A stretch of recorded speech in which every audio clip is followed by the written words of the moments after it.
Umaga na naman nga at mapandaw na naman ako ng aking taan. Ngayon nga ay medyo tinanghali ako sa pagpandaw, kaya naman ito nga pala ang aking mga nahuli. Natapos na nga ako niya sa pamandaw, tapos pag uwi ko ng bahay ay naggawa ako ng lambat o nagputol ako.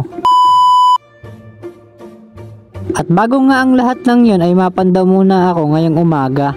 Nakasakay na nga ako dito sa bangka at pupuntahan ko na yung aking mga taan. At kung mapapansin nyo nga dito sa video ay sobrang liit na ng tubig o sobrang baba na. Nakarating na nga ako dito sa aking pinagtataanan at naglakad na nga lang pala ako dahil sobrang baba na nga ng tubig. Mababa na nga pala ang tubig, kaya naman iniwan ko na lang itong bangka dito sa may labas. Dala ko na nga rin pala itong aking lalagyanan. At naglakad na nga pala ako dito papasok sa aking pinagtataanan. At nandito na nga ako sa unang screen at itong ang unang screen ko ay nakahuli naman ng dalawa. Kinuha ko na nga yung nahuli at nilagay ko na kaagad sa aking lalagyanan. Update nga pala ulit tayo sa presyo nito. Ang presyohan nga pala ulit nito ay